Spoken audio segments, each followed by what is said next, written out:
The subcommittee will come to order, and we call up our second panel of witnesses. I want to thank the panel for your patience and willingness to stick around. We do appreciate it, and I know you have valuable testimony to offer. Unfortunately, Mr. Hanlon was not able to stick around. He was going to be on this panel as the lead-off. Mr. Hanlon specializes in U.S. national security policy and is the co-author of a book called Protecting the Homeland 2006-2007, and he would have been discussing one of his articles in that book, but he has submitted a statement for the record, and we will certainly look forward to reviewing that and hearing from Mr. Hanlon at a later date. In the meantime, of course, we are very grateful for the rest of our panel being here. Our first witness will be Ms. Sally Katzen, faculty member of the George Mason School of Law and a senior consultant to the Critical Infrastructure Protection Program at George Mason University. We thank you, Ms. Katzen, for being here. Our next witness is Mr. Larry Clinton, president of the Internet Security Alliance. Grateful for you being here as well, Mr. Clinton. And our next witness, last witness, is Dr. Larry Gordon, Ernst & Young alumni professor of Managerial Accounting and Information Assurance at the Robert H. Smith School of Business at the University of Maryland.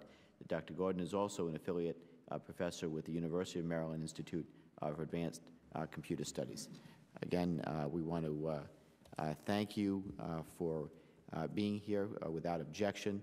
The witnesses' full statements will be inserted into the record, and I now ask each of the witnesses to summarize their statement for 5 minutes, beginning with Ms. Katzen. And before I turn the floor over to Ms. Katzen, I understand that it is your anniversary today, and let me take the prerogative as chair to wish you a happy anniversary and thank you for spending your anniversary with us here today. My husband thanks you as well. Thank you. I don't know if that was sincere or not, but he may question it as well. Thank you. Chairman Langevin, Chairman Jackson Lee, ranking members McCall and Lundgren, and other distinguished members of the subcommittee. My background and qualifications and the credentials of the George Mason Law School SIP program are set forth in the written testimony. And given the lateness of the hour, I want to condense my oral comments to the bare essentials. First point. You've heard it before, but it cannot be overemphasized. One of the problems that we've had with cyber SIP is that for too long and in too many places, both in the private sector and in government, the task of identifying and addressing cyber SIP risks has been confined to those in the enterprise that own, operate, maintain the computers, the servers, the networks, in other words, the IT department. But viewing cybersecurity as an IT problem with an IT solution greatly understates the problem and misperceives the solution. As we explain in the written testimony, even the best technical defenses are no better than the physical security and personnel security elements that must accompany them. And not only are these elements typically outside the direction and control of the IT department, but also they, like the IT department, typically fall on the operations side of the enterprise, which generally is not well represented at the highest levels of corporate accountability and governance. Based on the extensive work that the SIP program at GMU has done, we're impressed with what is called ERM, the Enterprise Risk Management Program. The emphasis in ERM is on the enterprise as a whole and raising cyber SIP issues to the highest corporate level of accountability. And we've got a lot of discussion in our written testimony about how it works and what it does. I hope you like the cowboy graphic. Second point. 6 years and billions of dollars since 9/11, how much progress have we made? Now, the headlines from the GAO study say 12 of the 17 SSPs have comprehensively addressed the 30 cybersecurity criteria. We think that that may be an overly rosy summary if you look at the individual cyber criteria, plan by plan and sector by sector. In the written testimony, we highlight Section 6 of the GAO criteria, which speaks to the measures of progress. And in that connection, the representative from GAO in the earlier panel said, well, we're past the plans. We're now into implementation. Fine, in fact, good. But if you don't have quality metrics to establish benchmarks at the outset and over time, how do you measure this implementation? How do you evaluate the implementation? And we think the verification of that is also essential. To our mind, the problem is the dearth of data, the absence of valid information. And I have heard from some that the Paperwork Reduction Act is part of the problem. I think it's part of the solution, and this is something that we can get into another time, but I think it's really important to focus on getting good information. Third point, what should we do to improve the situation? Now, we propose that the government provide incentives for the private sector to do the right thing. To be sure, companies already have lots of incentives in terms of smoother, more efficient operations and in terms of marketplace acceptance. There's the Ernst & Young study which shows a correlation between success in risk management and success on Wall Street. But again, the GAO report, and again, just looking at the plans, Section 3, which says incentives, well, that's where the bottom fell out. Only 3 sectors had fully addressed incentivizing vulnerability assessments. And we gave 5 different carrots for you all to chew on. Carrots are good for your diet, part of my diet, if I get dinner tonight. In any event, these are, many of them are actually discussed in Mr. Clinton's testimony, and I'm going to defer to him on virtually all of them, but I want to make 2 comments. I do want to distance myself from his discussion of liability limitations, limitations on liabilities for companies. I disagree with that approach. And also the reinsurance program at DHS. I don't think it should be a government-sponsored reinsurance program. I think he hits the nail on the head when he talks about government leading by example and the importance of the government getting its act together. One of my responsibilities while I was in federal service at OMB was the Y2K experience. Now, that is a very different order of magnitude from what we're talking about now.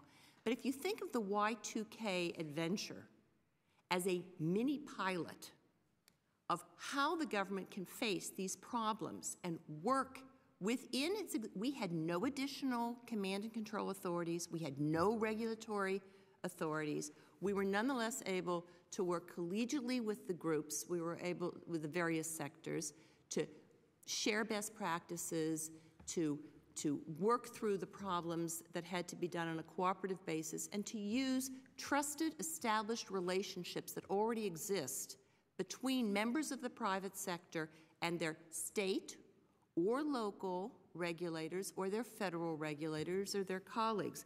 And the problem is, in answer to Chairman Jackson Lee's question, what do we do? How do we solve? How do we change this relationship? We do not recommend any additional command and control authorities. We do not think you should go the regulatory route, either with respect to making DHS the SSA for the other sectors or with respect to even the sectors that it has.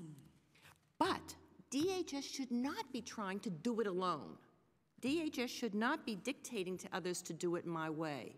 Rather, as we experienced in Y2K, DHS should adroitly use its convening powers, take advantage of its opportunities for collaborative work together, and collegially work through programs with their partners. And in our written testimony, we gave an even more recent example than Y2K. DOE has done this very successfully in a smaller scale. That's it. Smash the stovepipes, develop metrics and gather quality data, and have the government help in a non-command and control regulatory way. Look forward to any questions you may have. Thank you so much. Well, thank you, Ms. Katzen, for your testimony, and we enjoyed hearing what you had to say. The chair now recognizes Mr. Clinton for 5 minutes. Welcome. Thank you, Mr. Chairman, Mr. McCall. The Internet Security Alliance believes the threat to our economy, our nation, and our citizenry from cyber attacks is real and growing. We also believe that government and industry must work much more aggressively to address these threats. We are past the time for simple education. Now is the time for action. However, for industry and government to create a sustainable and effective cyber defense system, we need a fundamental rethinking about how we address these issues. First, the Internet is unlike anything we have ever dealt with before, and hence securing it will require a solution unlike anything we have done before. In its June 2006 GAO report, they cited the #1 challenge to developing a public-private sector partnership for cybersecurity was the innate characteristics of the Internet itself. The Internet is just different. It transmits phone calls, but it's not a phone line. It makes copies, but it's not a Xerox machine. It houses books, but it's not a library. It broadcasts images, but it's not a TV station. It's critical to our national defense, but it is not a military installation. The Internet is international, interactive, constantly changing, constantly under attack. We cannot simply cut and paste old governance systems and realistically expect that we're going to be able to manage this new system effectively. Even if Congress were to enact an enlightened statute, it would reach only to our national borders and hence would not be comprehensive enough. Even if some agency wrote a brilliant regulation, it would probably be out of date before it got through the entire process. Second, information security, as Ms. Katzen has pointed out, is not a static and merely technical problem. The threats to the net have recently morphed from the broad, benign, and well-publicized attacks like Lovebug and Blaster to designer malware that is constructed to target specific systems where it can reside undetected for a long time while causing significant economic and physical damage. As a result, traditional antivirus, software, and firewall solutions are becoming inadequate. To adequately address the modern threats, we need an ever-evolving system that addresses all the vulnerabilities, technical and otherwise.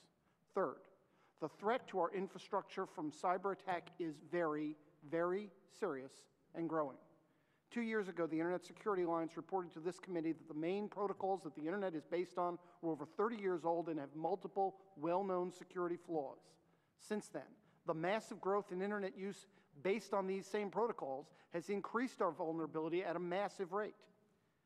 Moreover, the Internet attacks are no longer based on publicity, but now are designed to generate money, or more insidiously, power and destruction. Especially worrisome are cyber attacks that would hijack systems with false information in order to discredit systems and do lasting physical damage. At a corporate level, attacks of this kind have the potential to create liabilities and losses large enough to bankrupt large companies. At a national level, attacks directed at our critical infrastructure industries could cause hundreds of billions of dollars worth of damage and thousands of lives. But fortunately, we know a good deal about how to protect ourselves. The best evidence of this is that the Internet has been under attack constantly, thousands of times a day, and has yet to go down. The largest study ever done of best practices found that organizations that follow the approved best practices for information security have shown a remarkable ability to fend off attacks, recover from attacks, and even deter attacks. The problem is we need more entities to embrace these practices while also working with us to develop new ones. The best mechanism to effectively establish a sustainable defense system is to inject market incentives to motivate the adoption of best practices. Unlike some of the conversation at the first panel, markets do not emerge spontaneously. They must be created and managed. That's what we need to do with cybersecurity. In this regard, the Internet Security Alliance has come to the committee with a specific and concrete proposal. This proposal is detailed more fully in our written testimony, but it offers a market-based incentive program to bridge the gap between the purely voluntary program as outlined in the National Strategy to Secure Cyberspace and a regulatory model which A, won't work, and B, would probably be counterproductive. The core elements of the Cyber Safety Act would be for government to use its market power instead of its regulatory power to promote security, primarily through the procurement practice. Congress can lead by example, as Ms. Katzen pointed out. Congress can tie incentives such as civil liability safe harbors, such as those that are currently provided in the Safety Act. Congress can stimulate the stunted cyber insurance market, and I'd be delighted to discuss specifics with this further with the committee. And Congress can create government-industry consortia, similar to what we did with the SEMATECH proposal to solve our computer chip problem in the 80s. And government can create awards programs. There are other market-based programs, such as the use of model contracts, that we can use to expand the perimeter of cybersecurity.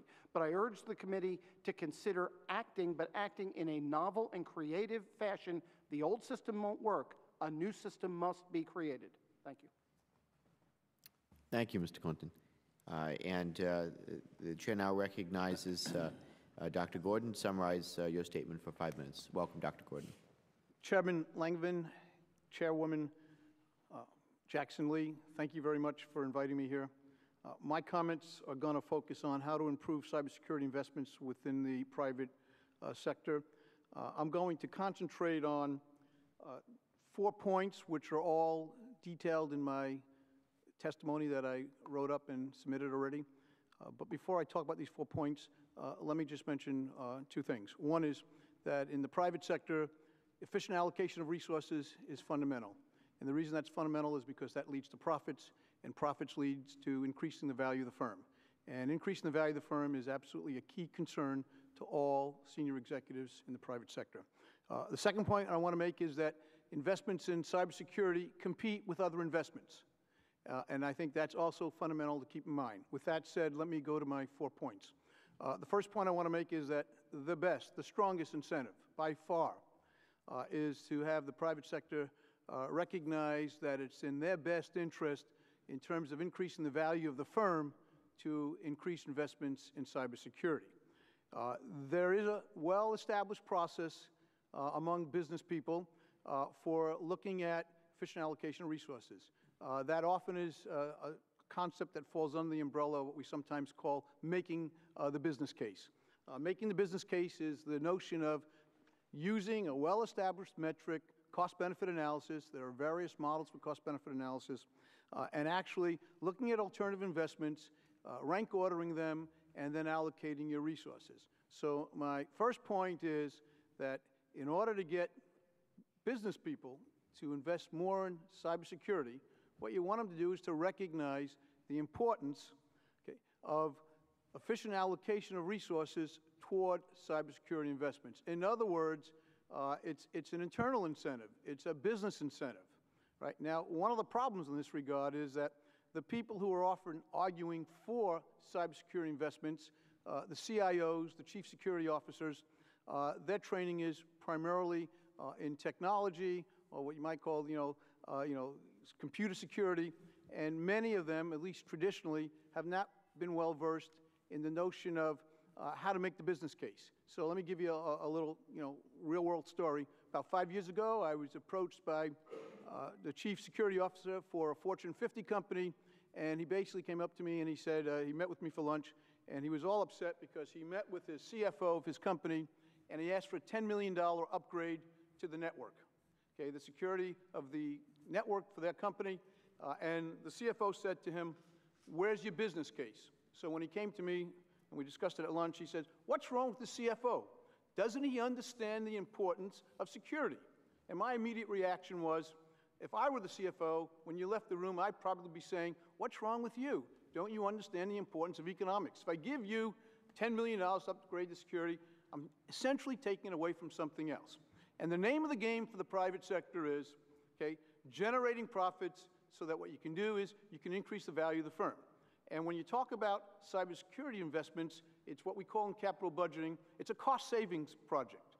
And what you really want to do when you're in the private sector is not only save costs, but equally, if not more important, is increase revenues. In other words, there's 2 ways to increase profits. You can increase revenues, save costs. Okay? And when you talk about cybersecurity investments, one of the big problems, this is my second point, is estimating the benefits, which are really cost-benefit benefits here. What you're really talking about is estimating the cost savings.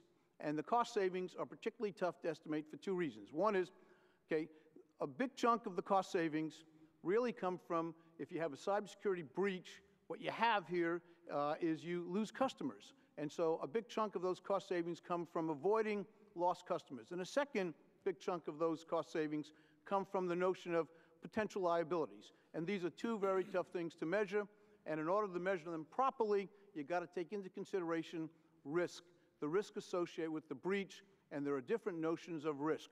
There's a well-established body of literature in economics and finance and insurance, which has all kinds of metrics for measuring risk. These metrics have not been well integrated into the cybersecurity literature. You don't have to go out and discover new metrics. They're there already. So that's my second point.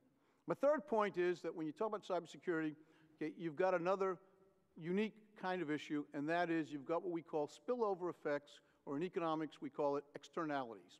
And these externalities really relate to the fact that a big chunk of the costs associated with cybersecurity are private costs, costs associated to a private company, but also another large share of these costs we call social costs. And these social costs, this is where government incentives become important. Okay? These social costs are costs that are borne by other companies, not the company that's not practicing cybersecurity. And my last point that I want to make relates to Sarbanes-Oxley Act, or affectionately known as SOX. One of the things that recent research has shown is that SOX actually has, okay, as a side effect, increased the cybersecurity activities of firms. It was unintended, but actually, it seems to me it was unintended. Part of SOX requires that corporations improve their internal control systems. There's no way an internal control system can be improved if you don't have strong security. And what's happened since SOX has gone into effect, research has shown that corporations are increasing their security activities. I would suggest that, in respect to all four of these points, that this committee and Department of Homeland Security can do several things to improve cybersecurity investments. First, my first recommendation would be to set up some kind of workshops associated with making the business case for cybersecurity investments. Okay, so that's the first thing. Second thing is that we need more research in looking at how do you actually determine the benefits associated with cybersecurity investments. Third, we need to look at the kinds of incentive plans that governments should set up related to these externalities, these social costs. Now, lots of people talk about tax credits, and that's certainly one option. Another option, one that I probably think should be looked at more carefully, is maybe the government needs to set up tough security standards. Now, you can do this by regulation, but I would recommend something different.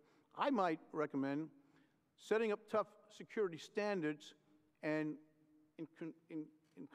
alongside of those is basically give preferential treatment on government contracts to those companies that comply with those standards. So you're giving them an economic incentive to comply with those standards. And the last point I want to make is I think this committee and DHS should take a close look at the relation between cybersecurity activities of firms and Sarbanes-Oxley Act.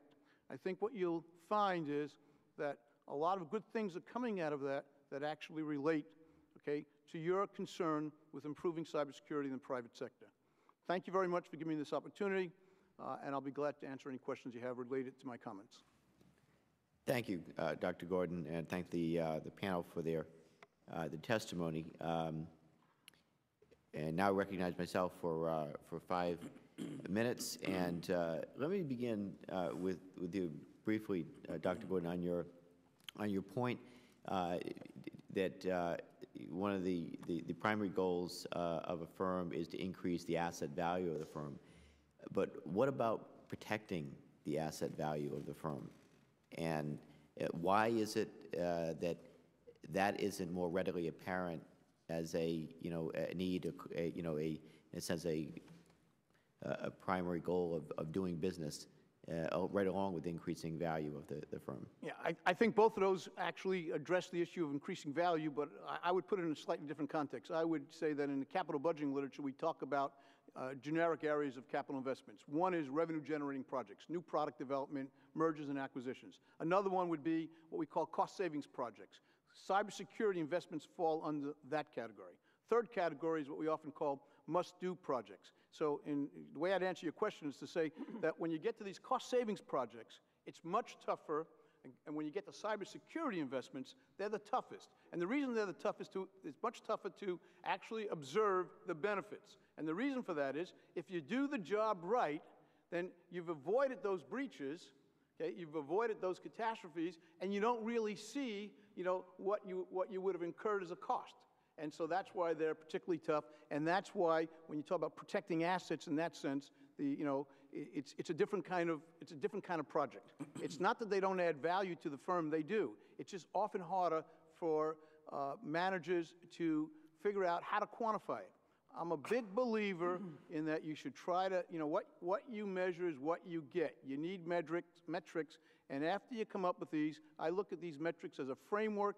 Once you get those, then of course you got to bring in good business judgment, non-financial concerns, non-quantitative concerns, but there's a well-established process for doing that. So what you have to do is go through and estimate these benefits. You've each had the opportunity to hear each other's testimony. Let me just go down the line and ask, was there anything that you heard in that of the other testimony of your fellow panel members right now that struck you as that you highly agree with or strongly disagree with? On the basis of both the oral statements and the written testimony, which I had read, I think we're in violent agreement. We all seem to believe and advocate the necessity for getting good metrics, good data, good research, that the government should not be regulating, that one size does not fit all, that it is not an IT problem, that it is an enterprise-wide problem, that there are business cases involved, and that there should be a market-based incentives with the government holding out some additional incentives to bring the companies to the table. And I don't hear very much difference among us. I would have to agree with Ms. Katzen. I am struck very pleasantly by the degree of agreement with regard to what is the best way forward for Congress. And it is for Congress to act, but for Congress to act in a novel fashion. Professor Gordon's testimony, which I think is probably pretty difficult to summarize orally, although I think he did a wonderful job with it, goes into really good detail on why it is very, very difficult for real corporations to justify the sort of extraordinary expenses that we would like to have them make for security that goes beyond their corporate borders. That is just not going to happen. For about 6 years, we have been hearing rhetoric from DHS and others saying, well, gee, if industry would only get it and realize the value proposition is there for them to protect their own resources, then that would take care of it. That's not happened. The amount of spending has not increased dramatically. It's not going to increase dramatically unless we develop a market for this. Now, that's an unhappy solution, but I don't see how we can come to any other realistic solution. There are a range of things. One of the things that we haven't talked about here is that virtually all of the ideas, and again, most of us have articulated pretty much the same ideas, use procurement better, use awards programs, based on standards. Most of us think that the standards are already there in the private sector. We already know a lot about how to do this. We're under attack thousands of times a day. We're preventing lots of them. We just need more people to adopt these things. So we don't need the government to come in and provide standards. We don't need the government to come in and regulate these things. We need the government to come in and provide incentives. And the sort of incentives that I've articulated in my testimony are incentives that have already been used in agriculture, in aviation, in the environmental sphere, in ground transportation, in tax law. The government has done this stuff before. They have just not applied it to cybersecurity. And that's what I would argue, is that if we would take the precedent that we have found in other sectors of the economy and the standards that have been already proven effective in mitigating the attacks that we're having every day, that's the path forward for improved cybersecurity, which is in the national interest. In general, I would agree with what my colleagues had to say here, although I hate to put an end to the love fest, but I see a different focus. And let me tell you the focus. First of all, market-based incentives, they already exist. The clearest market-based incentive is to get firms to realize it's in their best interest in terms of cost efficiency to invest more in cybersecurity investments. Okay? And the other point I'd make is, so it's not that we disagree, but I'm just saying the focus to me is it's already out there. We got to get firms to understand how to use that better, and I think that's something that your committee could certainly facilitate. The other point I want to mention is that I thought the point mentioned about enterprise risk management, ERM, was really a good one. And so, I appreciate the fact that it was mentioned. However, having done a lot of work in that area, let me tell you the problem with ERM. ERM comes from COSO, the Committee on Sponsoring Organization from the accounting organizations. And COSO talks about ERM in 4 categories. They talk about operations, they talk about financial reporting, they talk about compliance and strategy. What they don't do is give you a metric for measuring it. And if you go and read this ERM literature, what you'll find is, and what you need, in my opinion, is you need a metric for measuring it. In fact, I've got a PhD student who just finished up a dissertation working on this very topic. And when he came to me and wanted to do something on ERM, the first thing I said to him is, you realize you're going to have to come up with a metric. What we need is some kind of a metric for measuring, have we improved it?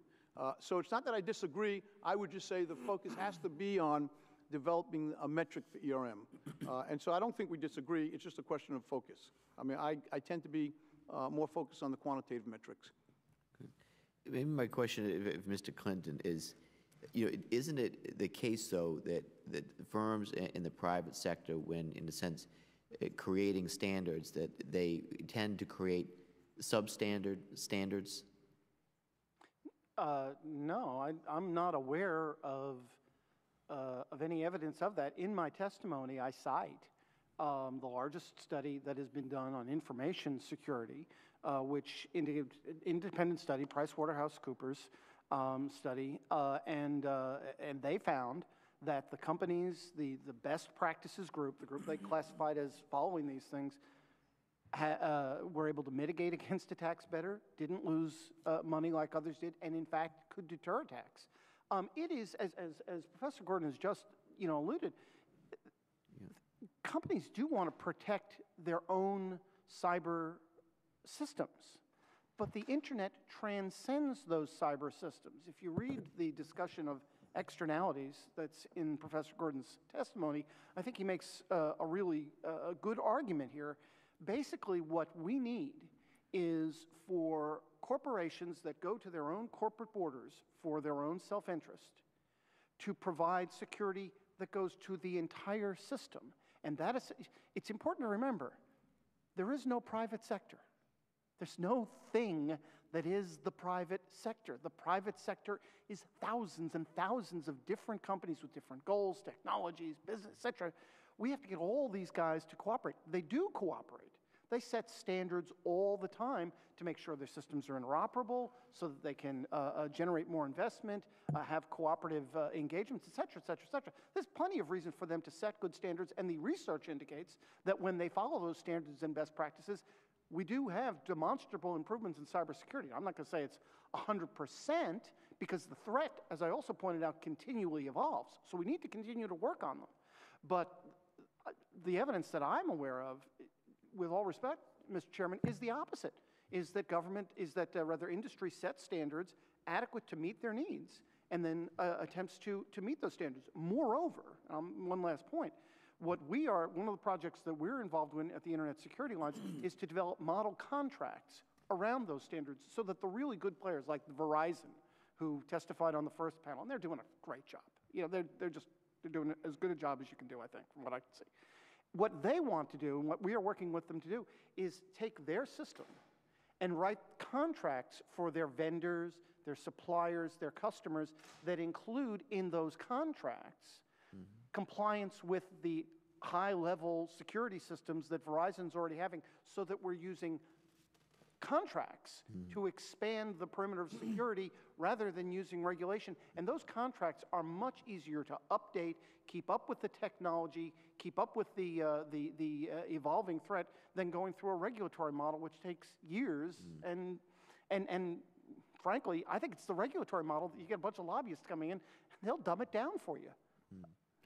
Well, the only my concern is that the private sector would tend to skimp or to underestimate risk. You know, we heard testimony last week on the electric grid where the industry ostensibly self-regulates through NERC that makes recommendations to FERC about the type of regulations that should be put in place, and yet clearly the self-regulation process in that instance doesn't quite go far enough.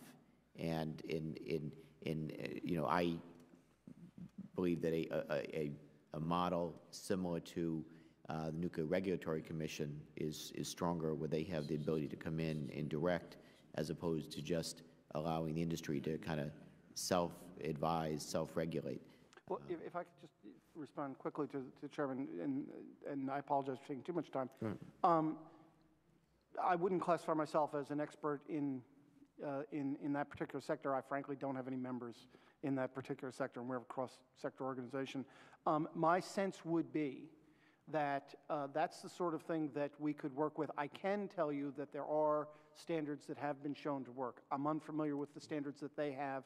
It would seem to me that the government, particularly in a regulated sector such as the one you're describing, certainly can use that. But let me point out something that was not pointed out in the first panel, which is when GAO did their briefly study, as you could. I'm sorry. When GAO did their study, they found that the #1 sector that had done the best job was completely unregulated, the IT sector.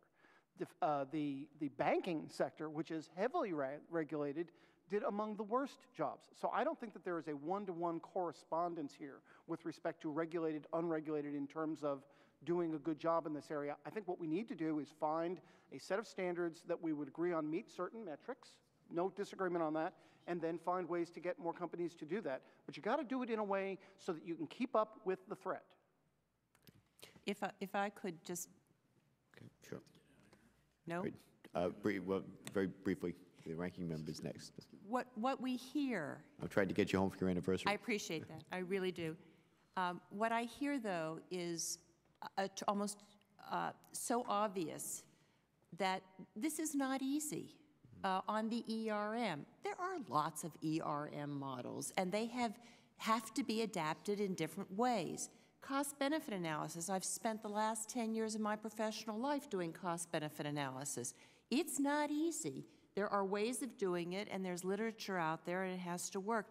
The problem is the diversity of the corporate models, the diversity of corporate awareness, the differences in technical capabilities. You're not dealing with a monolithic world. Someone said there is no private sector. There's lots of components of a private sector. And this decentralized nature can be very off-putting or frustrating. But if you can't fix it, flaunt it, use it. And that means don't look for a silver bullet. Don't look for a one-size-fits-all. Don't look for the perfect thing that would work in one sector to be applied in another, but apply sort of what comes naturally to each sector. Thank you. Thank you.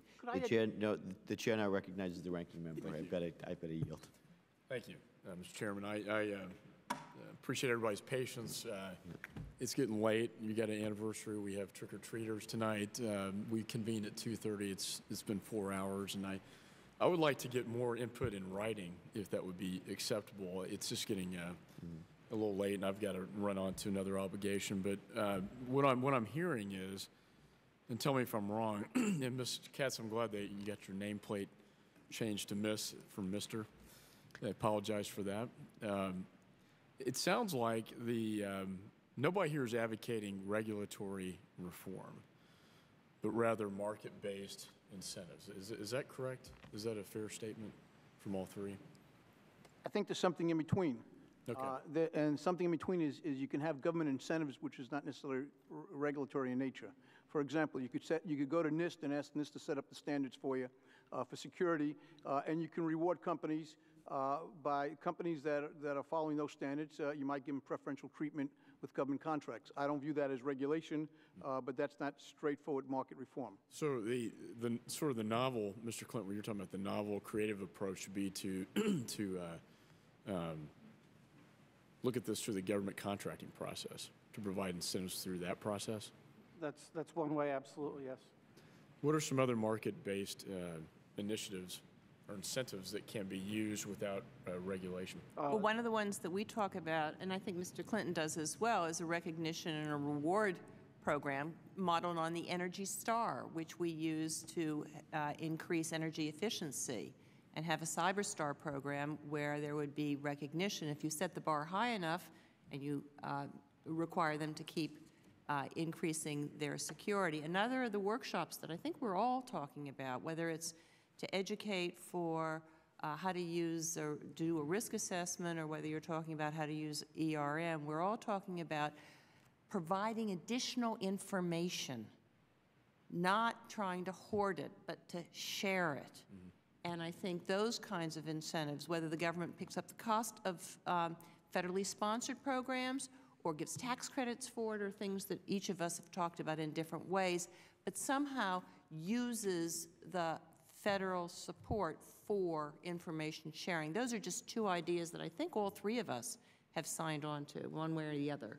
Briefly, Mr. McCall, in addition to what's been said, there are a number of things that can be done with insurance. Insurance is one of the strongest motivators that we use in healthcare, good driving, et cetera, and there are a whole range of things that could be done with respect to insurance. As we've mentioned, procurement, there are awards programs like the Baldrige Award, Make Security a market differentiator, publicize that. There are creative consortium like the SEMATECH program that we did back in the 80s. There are the contract systems that we use. I mean, as I said, there's at least a half dozen, and I don't advocate tax incentives. I think the tax incentives would probably be a good idea, but IS Alliance lives in the real world. We don't imagine that we're going to get tax relief for large corporations for security, even though I think it's a good idea. Politically, probably isn't going to fly. But these other things ought to fly. We have done them, as I said, in a variety of other sectors. They've passed. We really want to work with you on this. Yeah, we have SEMATECH in Austin, and that's a great model. And just in the interest of time, because it's getting late, I would, to the extent you can provide us additional information on what we can do at this level, what congressional action would be helpful to facilitate these incentives you're referring to, whether it be the contracting, whether it be the insurance, the information sharing. All these are great ideas that the chairman and I can look at in terms of crafting legislation that wouldn't be overburdensome in terms of regulating, but rather facilitating. We have a good deal of material, Mr. McCall, and we'd be happy to share that with you and the chairman and the rest of the committee and discuss it in greater detail at your convenience. I certainly appreciate that. Thank you. I yield back. And I agree. I look forward to seeing your recommendations as well.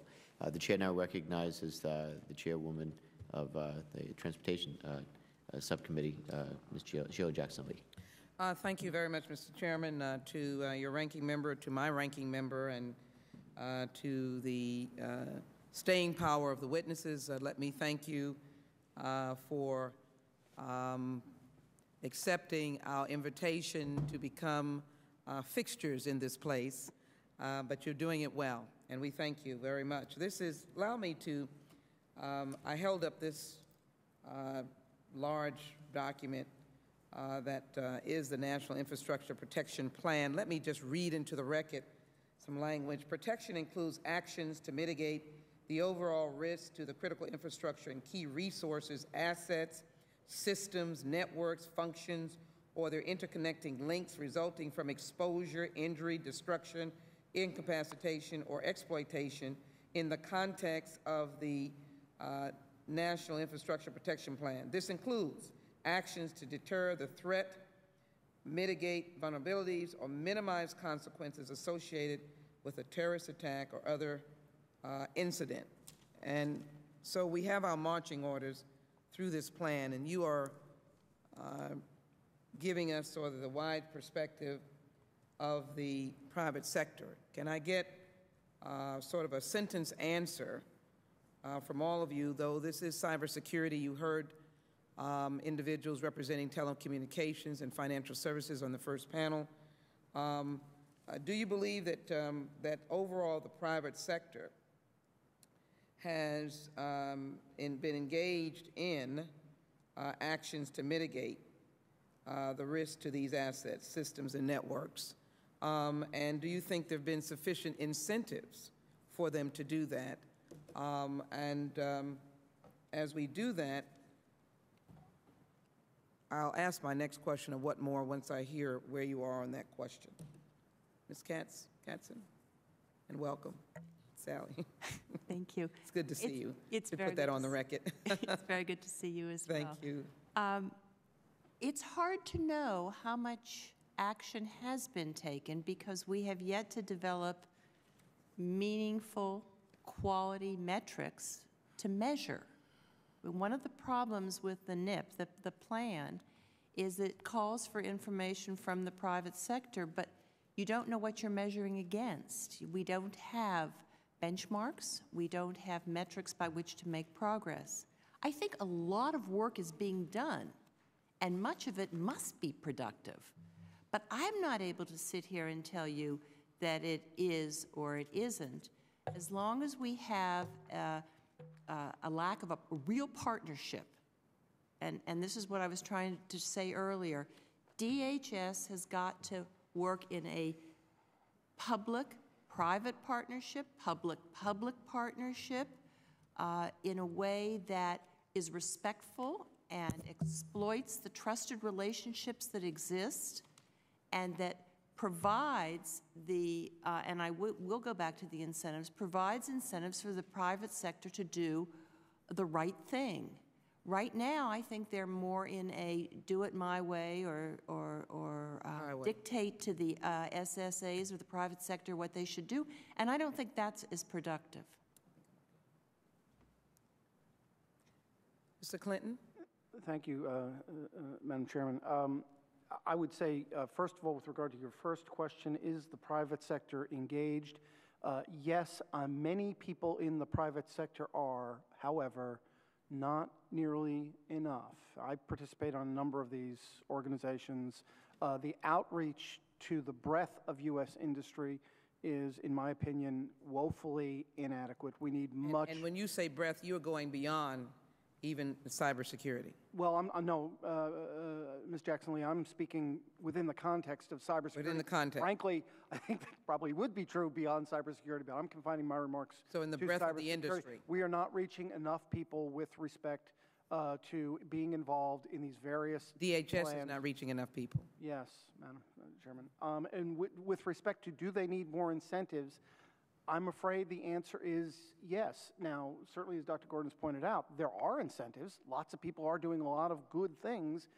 That best practices group I was referring to before that was found in the PricewaterhouseCoopers study found about 30% of corporations, many of the larger corporations. That's a lot of people, but that means 70% are not being reached. And when we deal with the internet, the weakest link is the problem. So that if we have the small businesses or the commercial sector or something not being engaged at all, they're intertwined with everybody else, and they can help bring down the whole system. We need a much more expansive effort, and the only motivator that is going to be dynamic enough to work is the profit motive. We have to inject that in. And we've got to remember, as somebody else pointed out before, it's not just a U.S. problem. The internet is inherently international. So we need to reach out to the Indias and the Chinas and everybody else.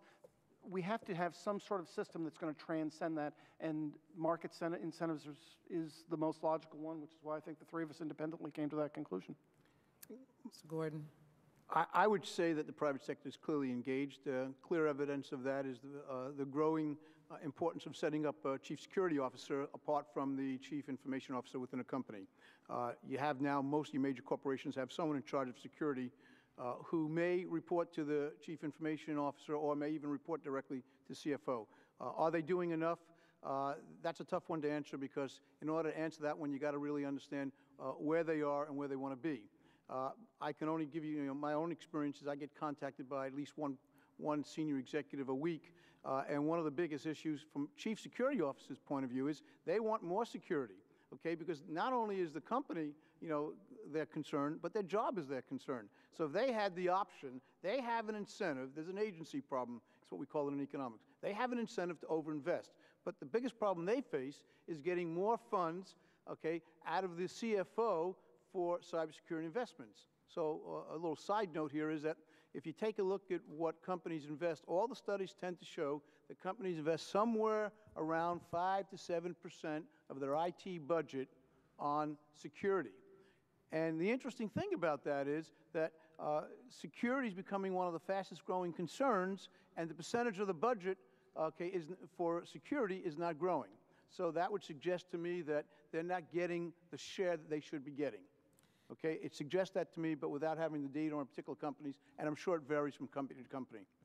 Well, questions are never quick, but I'm going to try and offer two more quick questions, recognizing your time and the lateness of the hour. But what I would ask, without having that answered, I would like to get from the witnesses your list of incentives that can be utilized more effectively through DHS, and I'd like that in writing. But let me try to get Ms. Clinton, and then I have a question for Ms. Katzen and Mr. Gordon. You never were a fan in particular for the approach dealing with a regulatory scheme, if you will. I don't think you were sort of interested in trying to, as you've said, get DHS to be more enthusiastic on this best practices area. I am still looking at whether or not this should be a totally voluntary approach and with incentives, or whether or not we need some regulatory structure, which I've heard my colleagues say, and I too am looking at legislation along that line. I obviously have an array of infrastructure issues to look at. But what I would like to know is what has been your association in terms of being involved with DHS to promote the best practices so that they're more broadly adopted across the IT sector through this program. Have you been able to engage with DHS to talk about best practices? And I'm just saying you in particular because you represent a component of the industry that I think is important. And isn't this program a great way to encourage more effective cross-sector cybersecurity protection, meaning this whole best practices? Have you been engaged in particular? Let me ask my other question to both Ms. Katzen and Mr. Gordon. I think cybersecurity gives value to companies. And it would look like that would be one of the industry incentives, that if my investors knew that I was managing my risk, that would make my product more valuable. The question is, does Wall Street give value to cybersecurity so that companies then are self-rewarded for what they have done? And in essence, does the government, have they narrowed the rewards to even that way? Cybersecurity, more valuable, protecting America's assets. I'll go to Mr. Clinton first on this whole best practices and interacting with the DHS. Thank you, Ms. Jackson-Lee. Yes, I, speaking as the Internet Security Alliance, am very involved. Got the name of the program, so you'll at least be, I'll put it on the record, the Voluntary Private Sector Preparedness Certification Program.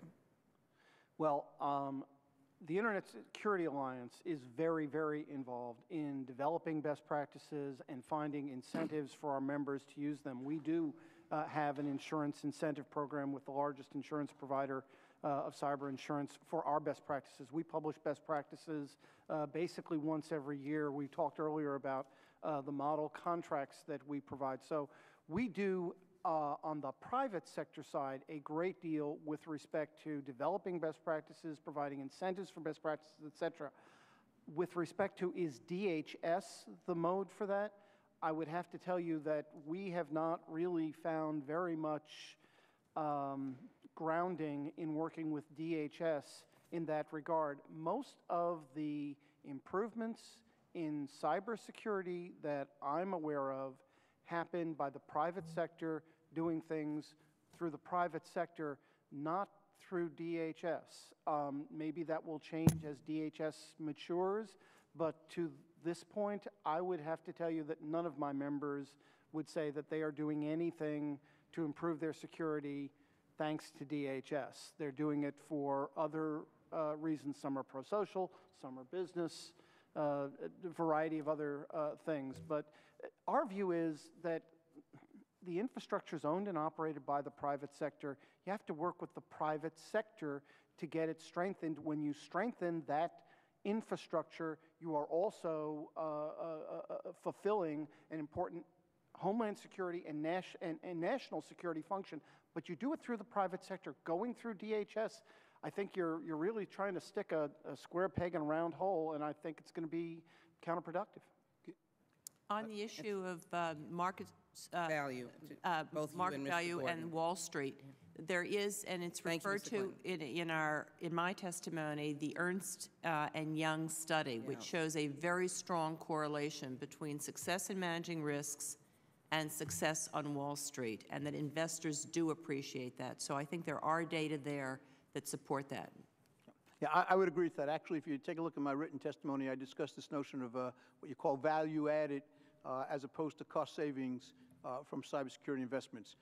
It's usually thought of as sort of a secondary effect, but in the short run, firms certainly can carve out a niche for themselves, a competitive advantage, by showing that they have more security than another firm. In the long run, equilibrium will probably set in. It'd be hard to keep that competitive advantage.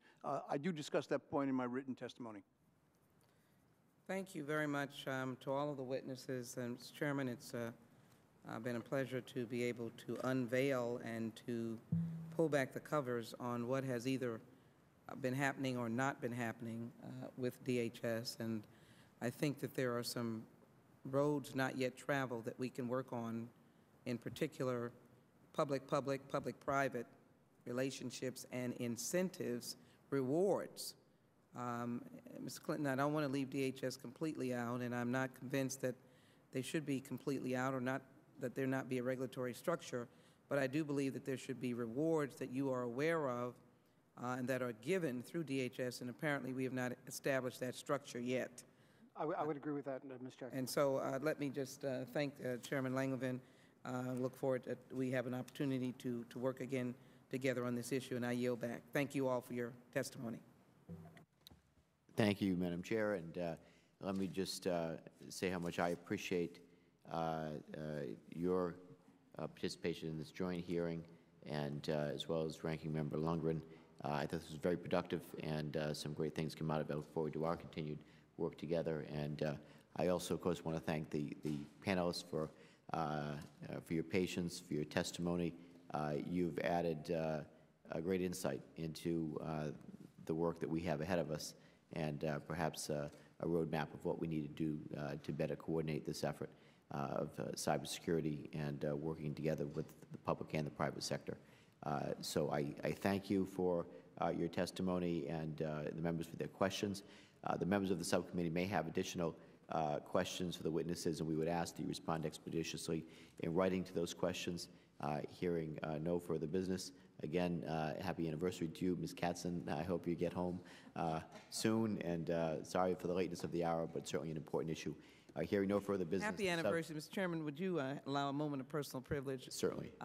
Professor Katzen goes back with my combined family, my spouse, Dr. Elwin Lee. He sends his greetings, and you allowed me a moment of reminiscing, and she is as young and vibrant, and I am apologetic. Go home for that anniversary, please, and my greetings for myself and my husband. Congratulations. I thank you for giving me a moment of personal privilege. Certainly. Check is on the Chairman Langevin, so do whatever you want to do tonight. Thank you very much. Note, hearing no further business, the subcommittee stands adjourned. Thank you. Thanks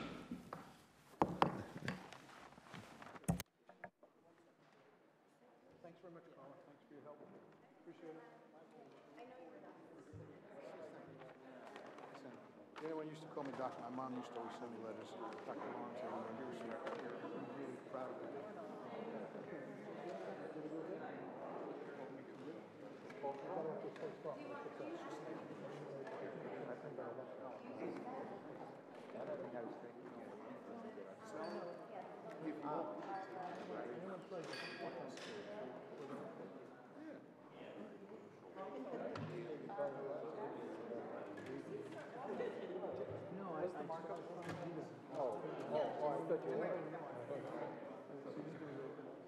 Well, it was, no, you.